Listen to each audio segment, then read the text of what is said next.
Sports games today are considered low quality, minimal effort, pay to win cash grabs. Take a look at any of the FIFA, NBA 2K or Madden games made in the last decade. You'll often find that every iteration is basically a reskin of the previous title, with a majority of the assets being reused. In order to excuse this repackaging and justify a new release, you will often find nonsense gimmicky enhancements like the POV of a referee when they're making a call, or an always online social space that balloons the size of the game and artificially inflates the playtime of it.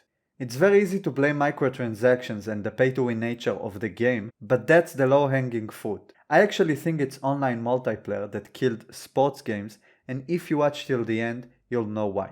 What if I told you that sports games were once the benchmark of the industry? That might sound over the top, but during the early 2000s, these games had larger and more comprehensive rosters, constant introduction of new features, and great accessibility plus customization. Keep in mind that back then, games were still around $60, but that's when there was less inflation. Making such purchase was a large consideration, so paid games in the early 2000s were really fighting for your attention with a lot of marketing and trying to put the best products out there to justify spending $60, which meant a lot back then. It wasn't uncommon for me as a kid to go over to a friend's house and play the second last installment of a game, since they didn't thought a new version of the game warranted $60, because in some of the years it was mostly an update of the roster in case of sports games. You also need to keep in mind that online multiplayer was barely a thing back then, and local play was a way bigger deal. So as long as we could play with our friends, even if the uniforms are not up to date, and even if the players were not on the team they're supposed to be, we could manually update the rosters and keep playing. We didn't care it was the last year's release. Online multiplayer for paid titles like FIFA and NBA 2K wasn't as ubiquitous until the late 2000s when the PS3 and the Xbox 360 came out. So whenever we played those sports games with friends, we played them locally. That meant you can hang back with last year's release and not have to purchase the newest game. Even if your friend had the most recent one, you would get to play it in his house, but in your house you would get to play the older one. Today, sadly, that's not the case. Even if they release an absolute dumpster fire of a game, you have to buy it if you enjoy the sport. Often there's no decent competition, and even if there is, it's populated by less players, so there's really no other option in the market. And even if they don't turn off the servers for last year's games, your friends and the other players you would normally play against would just suck it up and buy the new game, forcing you to move on to the next game as well and cough up those $60. That's if you wish to play against a human. It's very rarely the case that the previous installments of a game retain a decent sized player base. You can probably point to older Battlefield and Call of Duty games, but that's pretty much it. You wouldn't find an old sports title that retains a large player base. Back then you weren't moving to next year's release unless the graphics and the gameplay were significantly improved, and the game had new features you didn't want to miss out on. Why would you pay those precious $60 for a roster update when one of the other great titles that were so common back then were competing for your attention? The games that are the best illustration of what I'm saying are FIFA 2000 up to FIFA 2002.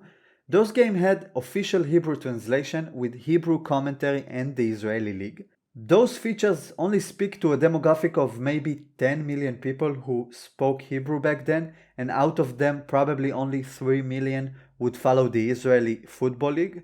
Not only did those games support such a niche language, their marketing materials and disc covers featured local players and were uniquely customized to the country they were sold in. I also still remember playing one of the older NBA 2K games and being able to pick from the top EuroLeague teams, which are nowhere to be found on the most recent release of the game.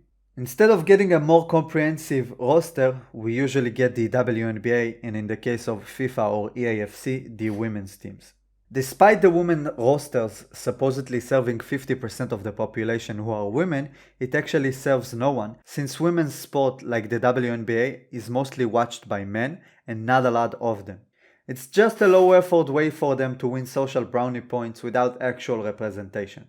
Because where's the representation for all the other men's leagues teams around the world? Those leagues that are seemingly smaller than the WNBA or the best paying women's team still move more money and are way more popular. Why those fans don't deserve to have representation and play with their teams. I'm not saying the next games should be in Hebrew, even though menu translations and a few canned commentary lines shouldn't be too much considering how often they repackage those assets anyway. It's just that modern sports games should include every roster of at least the first league in every nation before they even begin creating the women's leagues, because even if you are a woman watching sports, you're most likely rooting for a men's team.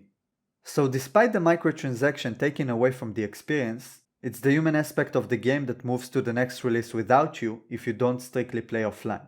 You have to get next year's release because even if the servers are still on for the older games, you'd often have to wait longer times to find a game, and eventually you're playing against the same small pool of players.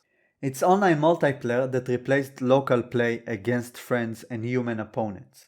And because you have to buy next year's release to play with them, the studios can scrape by with minimal effort games riddled with bugs, and they can make it heavily pay to win so they can squeeze every single penny out of you. What are you going to do? Move to the competitor that often doesn't exist?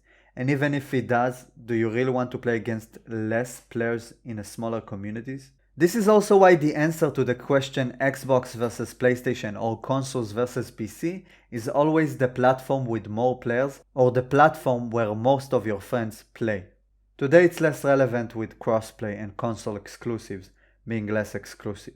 Back then, without online play, offline play was decent and had more attention, and multiplayer was only local, so you could always play with your friends as long as they are there, regardless as to what release of the game you have. You didn't have to spend your money on low effort games to play with people, because they actually had to compete for your attention and provide enough value to justify a new purchase. And this is how online play killed sports games, which were once among the best games out there.